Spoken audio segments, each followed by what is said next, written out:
Good morning everyone. Hi Destiny में आप सभी का स्वागत है। हम परमेश्वर के शुक्रगुजार हैं कि परमेश्वर ने फिर हमें ये मौका दिया कि हम परमेश्वर के कलाम से जो है कुछ बातें आज सीख सकें। आज की रोटी, आज का मन्ना जो है हम खा सकें, ताकि पूरा दिन खुदा की उस आत्मा की तंदुरुस्ती में जो है हम कायम रह सकें।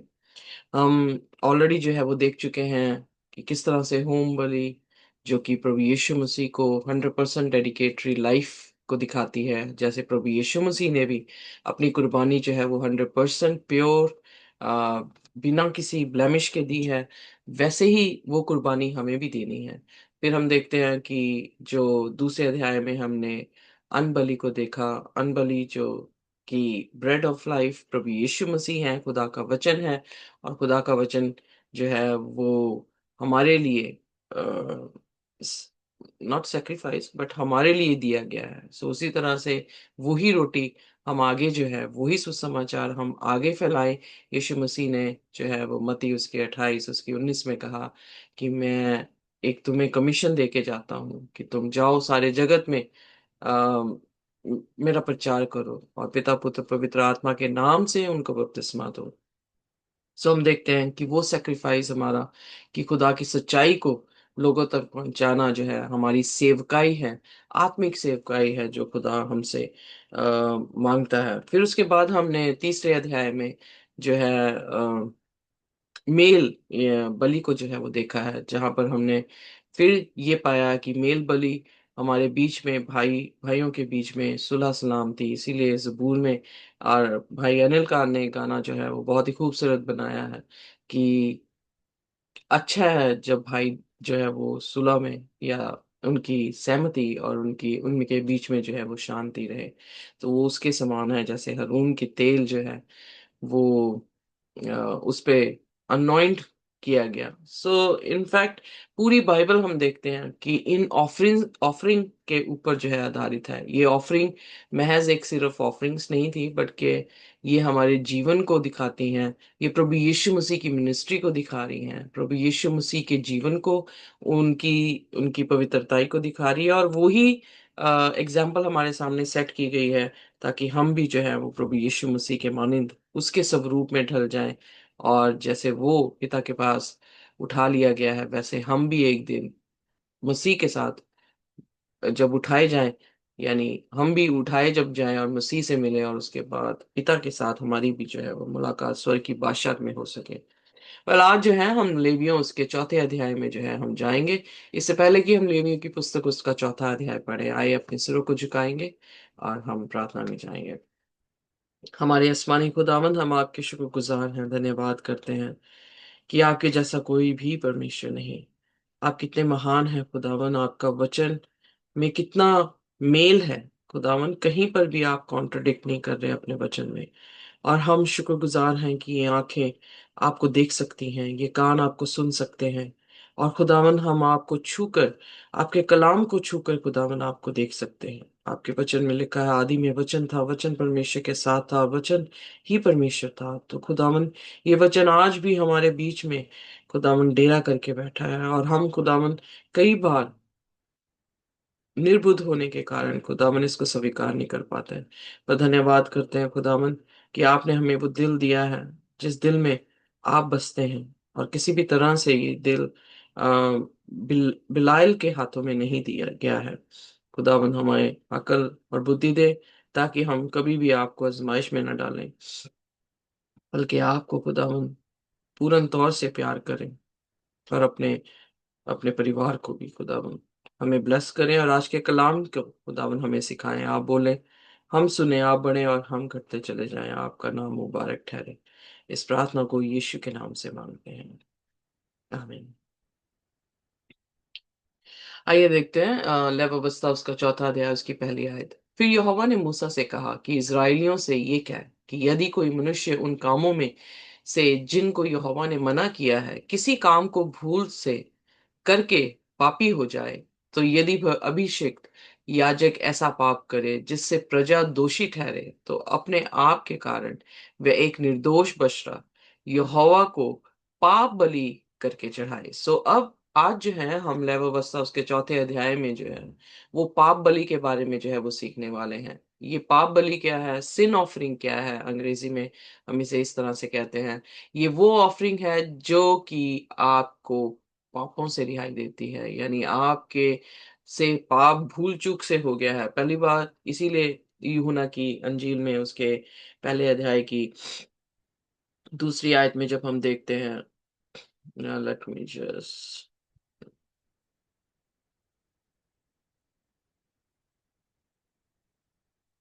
पहला यूहन्ना उसका दूसरा अध्याय और उसकी पहली आयत। हे मेरे बालको, मैंने ये बातें तुम्हें इसलिए लिखता हूँ कि तुम पाप ना करो। और यदि कोई पाप करे तो पिता के पास हमारा एक सहायक है, अर्थात धार्मिक यीशु मसीह। सो अब यहाँ पर भी यही सेम फ्रेज जो है हमें देखने को मिलता है कि पहली चीज कि हम पाप ना करें। दूसरी चीज कि अगर भूल चूक से हमसे कोई पाप हो जाता है तो हमें एक बछड़ा यहोवा के लिए पाप बलि के लिए चढ़ाना होगा। सो हमारा वो बछड़ा कौन है आज के टाइम में? प्रभु यीशु मसीह है। सो हम देख रहे हैं कि हर एक ऑफरिंग जो है वो प्रभु यीशु मसीह में जो है वो पूरी होती है। अगर आपका मैं ध्यान दुआए रुबानी में लेकर जाऊं तो आप देखेंगे दुआए रुबानी में हम जो शब्द बोल रहे हैं परमेश्वर के लिए कि ये परमेश्वर तू जो स्वर्ग में है तेरा नाम मुबारक ठहरे। सो ये चीजें जो है हम पूर्ण तौर से परमेश्वर को प्रेम के सिंबल में जो है वो देख रहे हैं। फिर उसके बाद हमने देखा कि हम दुआए रुबानी में कहते हैं कि खुदा हमारी रोज की रोटी जो है तो हमें बख्श। सो अनबली वहां पर हमें सिंबलाइज किया जा रहा है। फिर उसके बाद हम कहते हैं प्रभु जैसे हमने आज तूने मेरे पापों को क्षमा किया, वै जैसे तूने हमारे पापों को क्षमा किया, हम भी अपने भाइयों के जो है वो पाप क्षमा कर सके।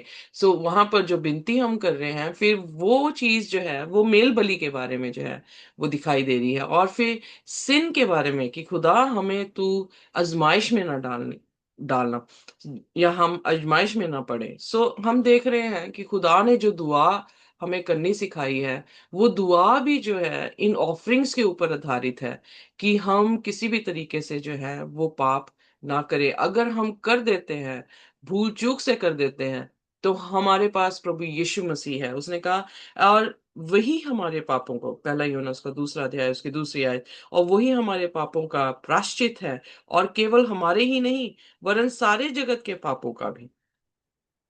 और हम उसकी आज्ञाओं को मानेंगे तो इससे हम जान लेंगे कि हम उसे जान गए हैं। Wow, what a beautiful verse. अब यहाँ पर यूहन्ना जो है पत्री लिख रहा है और यूहन्ना भी यही चीज बात कह रहा है कि पहली चीज कि हम पाप ना करें, 10 हुक्मों को जो है खुदा के रखें। पर अगर हमसे भूल चूक से पाप होता है तो हम प्रभु यीशु मसीह के सामने अपने पापों का जो है वो अंगीकार कर सकते हैं, और खुदा जो है हमारे पापों को जो है वो माफ कर देगा। क्योंकि जब हम पहले अध्याय, पहला ही होना उसका पहला अध्याय में आते हैं उसकी 8वीं आयत में से, और हम कहें कि हम में कुछ भी पाप नहीं तो हम अपने आप को धोखा देते हैं और हम में सत्य नहीं। यदि हम अपने पापों को मान लें, वह वह हमारे पापों को क्षमा करने और हमें सब अधर्म के धर्म से शुद्ध करने में विश्वास योग्य और धर्मी है।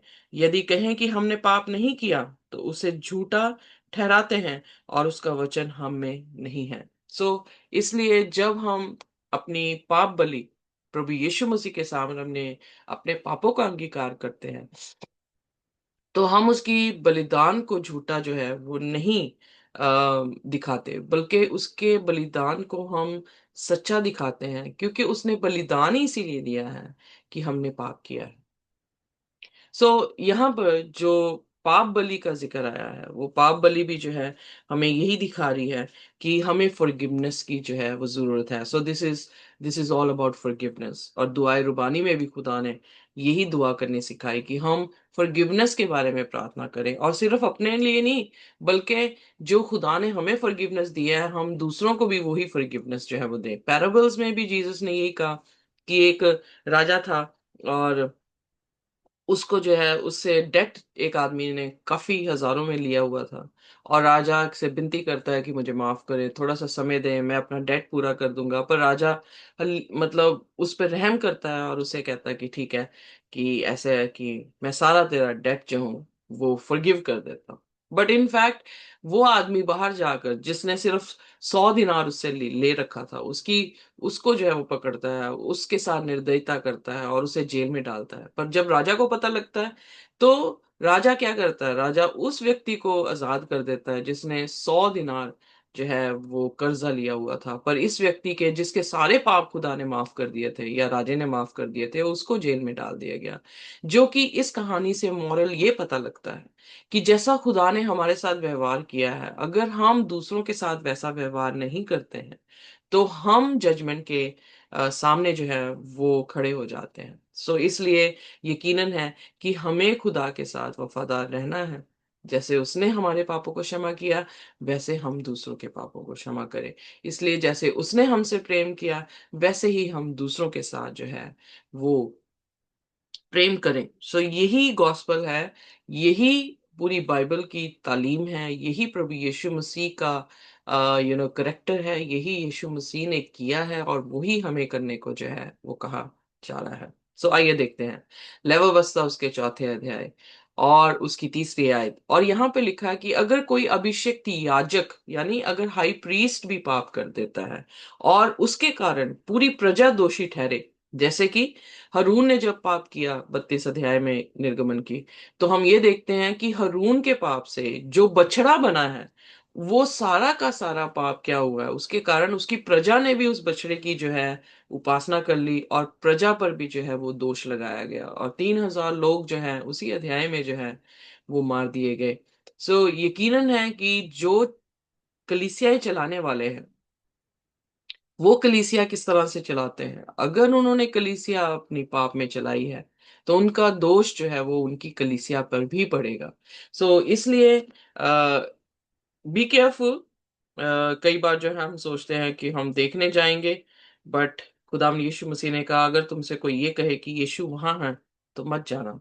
सो दूसरा कुरिन्थियंस की 6 उसकी 16 में इस तरह से लिखा है, और मूर्तों के साथ परमेश्वर के मंदिर का क्या संबंध।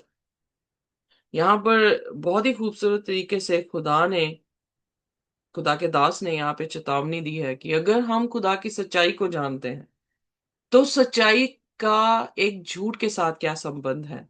हम अपना संबंध झूठ के साथ भी क्यों बना बना रहे हैं, क्योंकि हम जो जीवते परमेश्वर का मंदिर है, जैसा परमेश्वर ने कहा है कि मैं उनमें बसूंगा और उनमें चला फिरा करूंगा और मैं उनका परमेश्वर हूंगा और वे मेरे लोग होंगे। सो यहाँ पर खुदा जो है 15वीं आयत में कह रहे हैं कि मसीह या बलियाल के साथ क्या लगाव, या विश्वासी के साथ अविश्वासी का क्या नाता।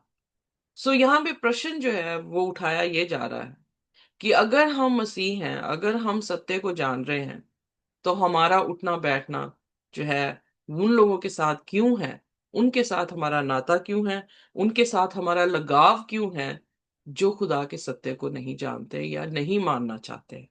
सो इसलिए जब एक व्यक्ति पाप कर रहा है और उस पाप के कारण उसकी सहभागिता जो भी कर रहा है वो भी क्या हो रहा है, दोषी जो है वो ठहराया जाएगा। सो कह रहा कि अगर एक अभिषिक्त जिसको अनॉइंट किया हो गया गया है याजक को पाप कर रहा है, उसके कारण उसके दोष के कारण प्रजा दोषी ठहरी रही है, तो उसके लिए भी बछड़ा यहोवा के पाप बलि करके चढ़ाया जाए।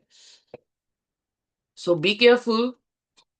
कई बार हम अ, सहभागिता जो है वो शैतान के डेरों से भी करते हैं। सो आप खुदा को किसी भी तरह से आजमाइश में ना डालें।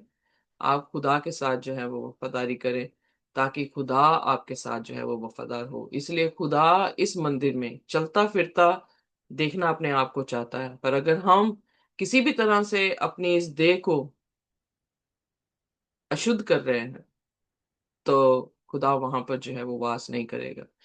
एक और चीज ध्यान रखें कि इंफॉर्मेशन खुदा के बारे में आप ले रहे हैं, वो विजडम को प्रोड्यूस नहीं करेगा जब तक कि आप उस इंफॉर्मेशन पे चलते नहीं हैं। अगर आप सोच रहे हैं कि मैं इंफॉर्मेशन खुदा के कलाम के लिए ले लूं तो चलूं ना, तो ये वाइज डिसीजन जो है वो नहीं होगा। इसीलिए मत्ती की अंजील में यीशु मसीह ने कहा कि जो मेरे वचनों को सुनता है और उस पे चलता है, वह उस बुद्धिमान मनुष्य के मानिंद है जिसने अपना घर चट्टान पर बनाया है। इसलिए आप ध्यान रखें इन चीज़ों का।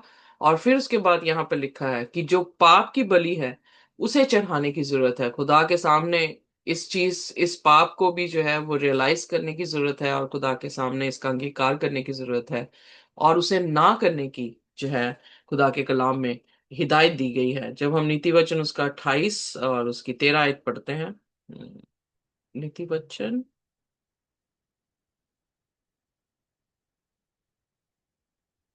उसकी 28 और उसकी 13 आयत, तो वहां पर इस तरह से लिखा है, और जो अपने अपराध छिपा रखता है उसका कार्य सफल नहीं होता, परंतु जो उनको मान लेता और छोड़ भी देता है उस पर दया की जाएगी। इसलिए अगर रियलाइज कर रहे हैं खुदा के कलाम से कि ये गलत है और फिर वापस नहीं उन चीजों को करते हैं, तो खुदा तब दया हम पर करेगा। पर अगर हम बार बार कर रहे हैं तो वो गुनाह हमारा पाप को जो है वो दिखाएगा और हम जो है वो दोषी ठहरेंगे। तो उसके बाद पांचवी आयत, सॉरी चौथी आयत, और वह उस बछड़े को मिलाप वाले तंबू के द्वार पर यहोवा के आगे ले जाकर उस उसके सिर पर हाथ रखे और उस बछड़े को यहोवा के सामने बलि करे।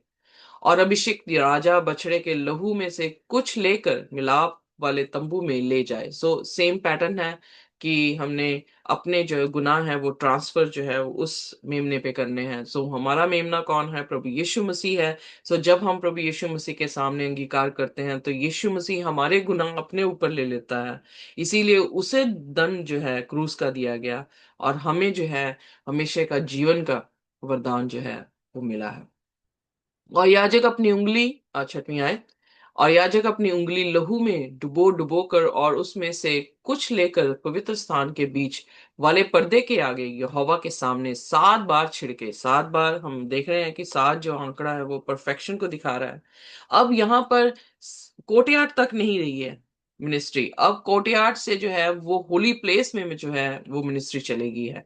ये वो पर्दा है जो मोस्ट होली प्लेस और होली प्लेस को जो है वो सेपरेट करता है। और हम देखते हैं कि जब जो मोस्ट होली प्लेस में खुदा के तख्त है और होली प्लेस में वो 3 आर्टिकल्स है जिसमें 7 दीवट हैं, 12 रोटियों का एक मेज है और ऑल्टर ऑफ इंसेंस है जहां से धूप या प्रार्थनाएं जो है वो उठती हैं। तो उसमें अगर आपको याद हो तो चेरुबिन्स यानी क्रूपों की जो है वो तस्वीर जो है उस पर्दे पर जो है बनाई हुई है। और वहां पर 7 बार उस लहू का छिड़काव करने का मतलब ये है कि जो पाप हमने किया है वो पाप ट्रांसफर मेमने पे हुआ था, उसका लहू जो है वो ट्रांसफर जो है वो कहाँ हो गया? स्वर्गीय बादशाह में हो गया। यानी उसका दर्ज खुदा की पुस्तक में रिमेम्बरेंस, जो मलाकी की पुस्तक उसके 3रे अध्याय में याद रखने वाली पुस्तक है, उसमें लिख दिया गया है कि इसने जो है वो पाप किया है। और इस तरह से वो ट्रांसफर जो है हमारे से आसमान की बादशाहत में हो जाता है। जब हम लय व्यवस्था उसका 16वां अध्याय पढ़ेंगे तो वहां पर देखेंगे कि किस तरह से वो वेदी जो है वो साफ की जाती थी, क्योंकि जो पाप वहां पे किताब में लिख दिए गए हैं, अगर हमने यीशु मसीह के लहू से उसे स्वीकार करके उस लहू से प्रार्थना की है, तो वो उस पुस्तक से जो है वो साफ कर दिए जाते थे। और फिर अल्टीमेटली जो धर्मी बनता है उसका नाम जीवन की पुस्तक में या मेमने की पुस्तक में जो है वो तब्दील हो जाता है। हम आगे जो है इसके बारे में और सीखेंगे, पर आइए इसको ही देखते हैं। पर्दे में छिड़का दिया जाता था।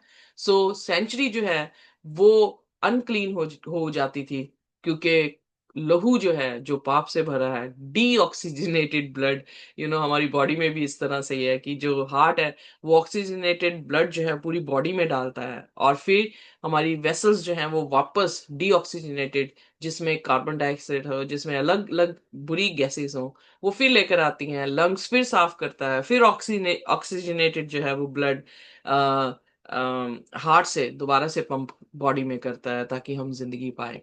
ये सेम ही प्रोसेस है। हमारे पाप ट्रांसफर हो रहे हैं और सेंचुरी को अनक्लीन कर रहे हैं, और साल में एक बार जो है सेंचुरी क्लीन की जाती थी। सो अब आगे जो है हम इसके बारे में और देखते चले जाएंगे, पर थोड़ा सा मैंने आपको यहाँ पर उसके बारे में बता दिया। फिर उसके बाद और 7वें वचन में, और याजक उस लहू में से कुछ और लेकर सुगंधित धूप की वेदी के सींगों पर जो मिलाप वाले तंबू में है यहोवा के सामने लगाए।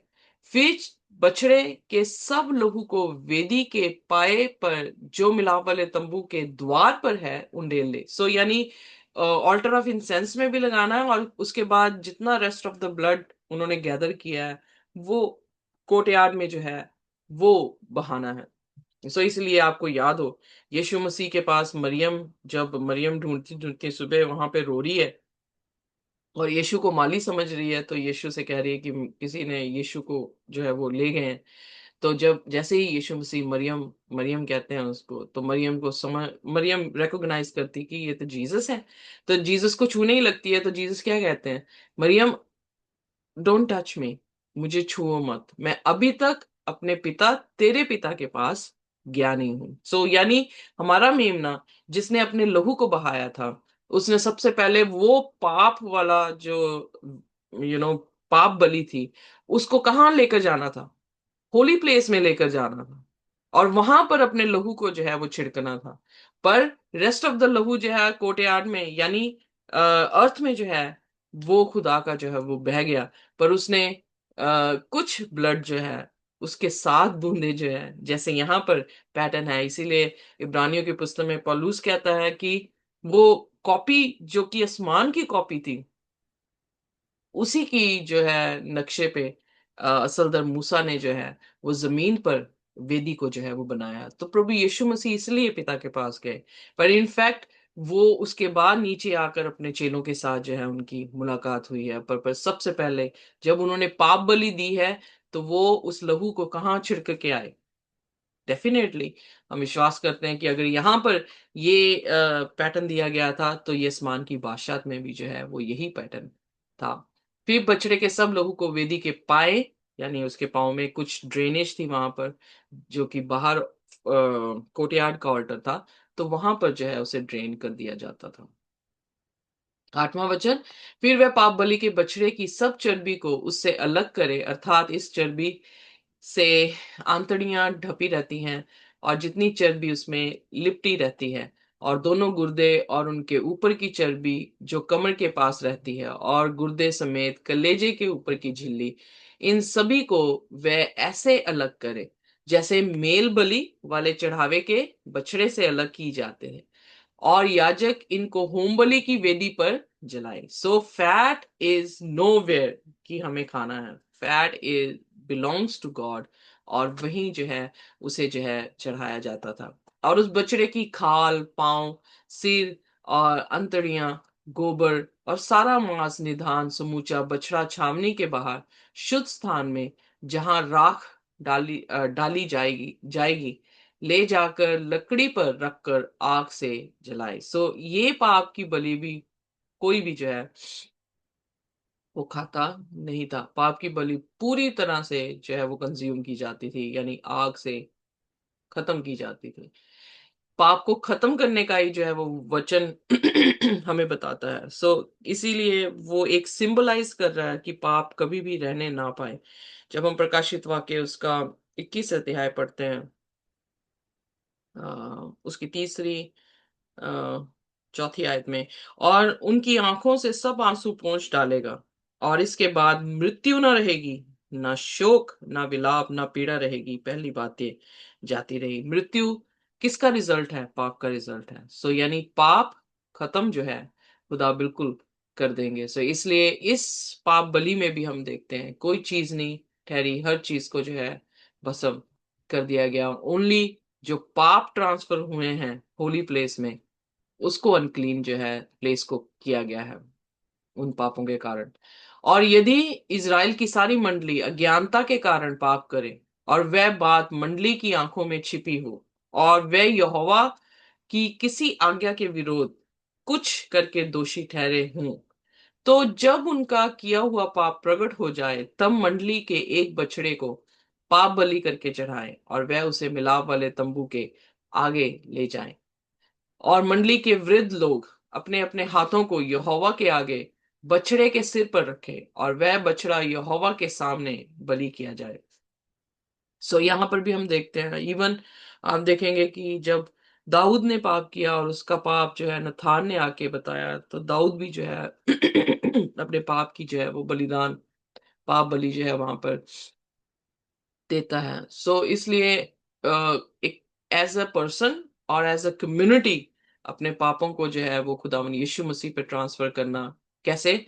अंगीकार करके कि हमने जो है पाप किया है और प्रभु यीशु मसीह के वसीले से अ, हमारे पाप जो हैं वो साफ होते हैं। और अभिषेक याजक 16वीं आयत, बछड़े के लहू में से कुछ मिलाप वाले तंबू में ले आए और याजक अपनी उंगली लहू में डुबो डुबो कर उस बीच वाले पर्दे के आगे 7 बार यहोवा के सामने छिड़के। चाहे इंडिविजुअल हो चाहे कम्युनिटी पाप कर रही है, और सभी आके जो है वो उसका प्राश्चित कर रहे हैं। जब खुदा ने उन्हें बताया है, जब खुद रियलाइज कर रहे हैं तब भी वही करना है, जब खुदा उन्हें रियलाइज करा रहा है, प्रोसीजर इज द सेम। और उसी लहू में से वेदी के सींगों पर जो यहोवा के आगे मिलाप वाले तंबू में है लगाएं, और बचा हुआ सब लहू होम बलि के वेदी के पाए पर जो मिलाप वाले तंबू के द्वार पर है उंडेल दे। और वह बछड़े के कुछ चर्बी निकाल कर वेदी पर जलाए, और जैसे पाप बलि के बछड़े से किया था वैसे ही इससे भी करें। इस भांति याजक इस्राएलियों के लिए प्रायश्चित करे, तब उनका पाप क्षमा किया जाएगा। और वह बछड़े को छावनी से बाहर ले जाकर उसी भांति जलाए, जैसे बछड़े को बाहर, छावनी से बाहर लेकर जाके, रिमेंबर दिस। इसीलिए यीशु मसीह यरूशलेम की छावनी से बाहर खोपड़ियों के उस जगह पर जो है कुर्बान किया गया है। सो इसीलिए वो पाप बलि को जो है वो दिखाता है। इसीलिए प्रभु यीशु मसीह की बलि जो है हमें पापों से जो है वो शुद्ध कर सकती है। यही यूहन्ना की पत्री में जो है हमें देखने को मिला है। सो जब कोई प्रधान पुरुष पाप करे, ओके, कहाँ थी मैं? Sorry sorry sorry sorry. और पहले बछड़े को जलाया तो मंडली के निमित्त पाप बलि ठहरेगा। जब कोई प्रधान पुरुष पाप करे, अर्थात अपने परमेश्वर यहोवा की किसी आज्ञा के विरोध भूल से कुछ करके दोषी हो जाए, तो उसका पाप उस पर प्रकट हो जाए, और वह एक निर्दोष बकरा बलिदान करके लेकर आए और बकरे के सिर पर अपना हाथ धरे और बकरे को उसी स्थान पर बलि करे जहां होम बलि पशु यहोवा के आगे बलि किए जाते हैं, और ये पाप बलि ठहरेगा। याजक अपनी उंगली से, सो लाइक हर इंसान, चाहे किसी भी तरह का इंसान है, चाहे अनॉइंटेड है चाहे आम इंसान है, चाहे किसी का पाप छुपा था, उसे मालूम भी नहीं था और खुदा ने उसको जो है उसका पाप जो है वो दिखाया है। सो हर तरह का व्यक्ति जो है इसी प्रोसीजर को अपनाता है और बकरे को लेकर आता है, उसके सिर पर जो है अपने हाथ को रखता है, अपने पापों का अंगीकार कर रहा है, उसको बलिदान किया जा रहा है, उसकी हर एक चीज को जलाया जा रहा है, ताकि जितना पूरब पश्चिम से दूर है उतना ही हमारे पाप जो है हमसे दूर हो जाए। सो जब जला दिया गया तो वो पाप का स्मरण ही खत्म कर रहा है खुदा। Amen? सो इसीलिए बार बार खुदा के वचन में इन्हीं प्रोमिसेस को हम बार बार दोहराते हैं कि खुदा हमारे पापों को इतना दूर फेंक रहा है। खुदा कि कहाँ से ये पता लग रहा है? ये वो वही विधियां हैं जो खुदा ने प्रभु यीशु मसीह में संपूर्ण की हैं, और इसीलिए हम मसीह में ही इन सभी प्राश्चितों को, इन सभी प्रोमिसेस को जो है वो पूरा देख सकते हैं। हम किसी और में इन चीजों को नहीं देख सकते। किसी भी धर्म के गुरु, किसी भी धर्म के ज्ञानी व्यक्ति जो शायद रोशनी दिखा रहा हो, शायद कुछ मौजे दिखा रहा हो, कोई भी व्यक्ति पूर्ण नहीं था कि वो इन बलियों में फिट हो जाए। एक ही व्यक्ति फिट हो रहा है, एक ही जो मनुष्य बन के आया प्रभु यीशु मसीह फिट हो रहे हैं, जो हमारे पापों को जो है प्राश्चित, पापों का प्राश्चित करके गए हैं, और उन पर विश्वास करना हमारे पापों का जो है वो प्राश्चित बन सकता है। वेल 27वीं आयत, और यदि साधारण लोगों में से कोई अज्ञानता से पाप करे, अर्थात कोई ऐसा काम जिसे यहोवा ने मना किया हो करके दोषी हो, तो उसका वह पाप उस पर प्रकट हो जाए, और वह उस पाप के कारण एक निर्दोष बकरी बलिदान के लिए ले आए। सो यहां पर भी बकरी या बकरे का कोई फर्क नहीं है, बट यहां पर क्या है कि हमें कन्फेशन जो है वो करना है, और वह अपना हाथ पाप बलि पशु के सिर पर रखे और होम बलि के साथ स्थान पर पाप बलि पशु का बलिदान करे, और याजक उसको लहू में से उसकी अपनी उंगली में से कुछ लेकर होम बलि की वेदी के सींगों पर लगाए, और उसके सब लहू को उसी वेदी के पाए पर उंडेल दे, और वह उसकी उस सब चर्बी को मेल बलि पशु की चर्बी की नाई अलग करे। तब याजक उसको वेदी पर यहोवा के निमित्त सुखदायी सुगंध के लिए जलाए, और इस प्रकार याजक उसको उसके लिए प्रायश्चित करे, तब उसे क्षमा मिलेगी। सो याजक प्राश्चित कर रहा है, यानी याजक इंटरसेशन कर रहा है। सो इसीलिए यीशु मसीह हमारे लिए क्या कर रहे हैं? इंटरसेशन जो है वो कर रहे हैं। Oh wow! सो जीसस हमारे लैम हैं, जीसस हमारे जो है सैक्रिफाइस हैं, और जीसस ही हाई प्रीस्ट होके हमारे लिए इंटरसीड कर रहे हैं। तो कैसे हो सकता है कि हमारे पाप जो है वो क्षमा ना हो?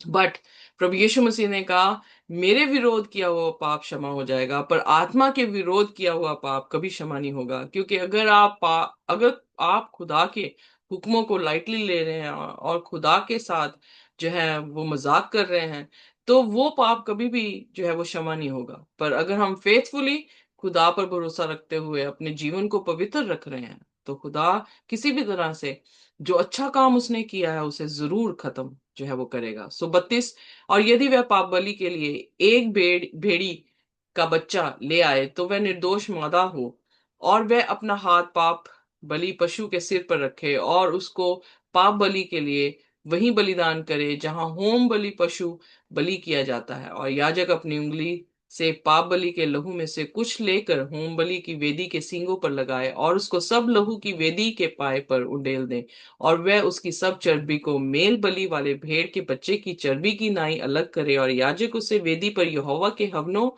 के ऊपर जलाए, और इस प्रकार याजक उसके पाप के लिए प्राश्चित करे, और वह क्षमा किए जाएंगे। सो इसलिए यीशु मसीह हमारे लिए खड़े रहें, हमारे लिए प्रार्थना करते रहें, तो हमारे पाप तभी क्षमा होंगे। सो इसीलिए हर चीज हम देख रहे हैं कि यीशु मसीह पर मुकम्मल है, और यीशु मसीह ने इन सभी वेदियों को पूरा किया। इसलिए अब हम कोई बलि नहीं चढ़ाते, क्योंकि वंस फॉर ऑल जीसस ने अपना बलिदान दिया है। वंस फॉर ऑल यीशु मसीह हमारे महायाजक हैं, और यही इब्रानियों की पुस्तक में पौलुस जो है हमें जो है वो अश्योरेंस दे रहा है कि प्रभु यीशु मसीह में ही हमारा कफारा है। बिना लहू बहाए कोई कफारा नहीं, और वो लहू प्रभु यीशु मसीह का जो है वो बहाया गया है। वेल 10 हुक्म जो है वो खुदा के मॉरल हुक्म है, पर लेव अवस्था यहाँ पर हमें जो है 10 प्रोमिसेस जो फॉरगिवनेस के हैं वो यहाँ पर दिखा रही है। सो इसलिए आप पूरे जब भी आप लय व्यवस्था जितनी देर भी आप पढ़ेंगे, आप देखेंगे कि खुदा ने लय व्यवस्था उसकी 4, उसकी 20 में, 26 में, 31 और 35 में जो है फॉरगिवनेस के प्रोमिसेस दिए हैं।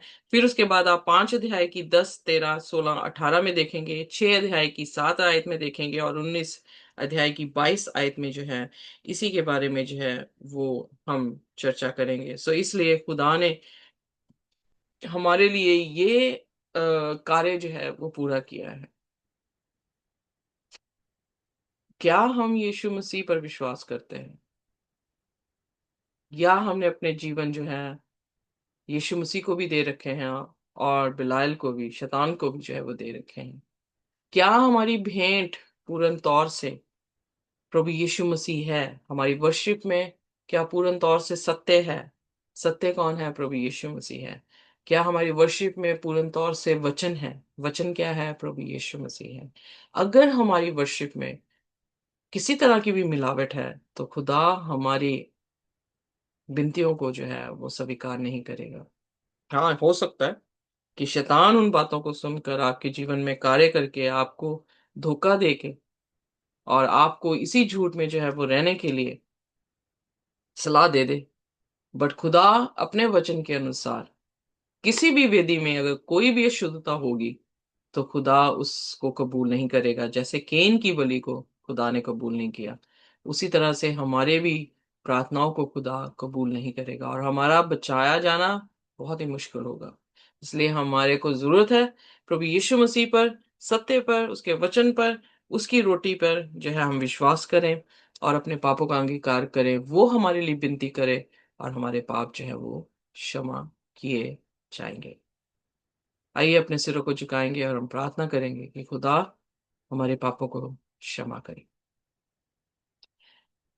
हमारे स्वर्गीय खुदावंद, हम सचमुच में शुक्रगुजार हैं खुदावंद कि आप हमारे प्रायश्चित हैं, आप हमारे इंटरसेसर हैं, आप हमारे मेमने हैं, जो निर्दोष मेमना हमारे पापों के लिए चढ़ाया गया है। और आप स्वर्ग की बादशाहत में हमारे लिए खुदावंद विनती करते हैं, हम ऐसा कुछ ना करें जो खुदावंद आपको भाए ना। हमारी सेवकाई जो आत्मिक है, पवित्र हो, आपको भाने वाली हो। हम खुदावंद सिर्फ आपको देखें और आपके साथ साथ चलते चले जाएं। हमें ब्लेस करें, जहां पर हम कमजोर हैं हमें सामर्थ्य बनाएं। जहां पर हम निर्बुद्ध हैं हमें बुद्धि दें। जहां पर हमारी समझ कम है खुदावन, आप हमारी समझ को बढ़ाएं अपने कलाम से, जैसे आप बढ़ाते आए भी हैं। और हमने बहुत कुछ सीखा है, और भी चीजें हैं जो हम अभी तक सीखे नहीं हैं। खुदावन आप हमें सिखाएं। आप इसी तरह से हमसे बातचीत करते रहें और आज के दिन को मुबारक करें।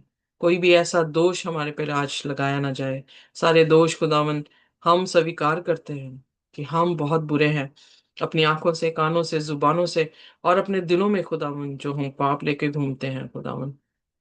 हमारी प्रार्थना है वो सभी पाप हमारे माफ कर दे और हम पर दया करें खुदावन। हमने हमें अपने समीप लेकर आने दें और खुदावन कोई भी गुनाह हमारे और आपके दरमियान ना खड़ा हो सके। हम सभी को ब्लेस करें, जो कलाम को सुनते हैं वो भी आशीष पाएं। यीशु के नाम से मांगते हैं, आमीन। खुदा की शांति और उसका अनुग्रह हमारे साथ जब तक हम मसीह को रूबरू न देखें इसी तरह से बना रहे। आमीन। तमाम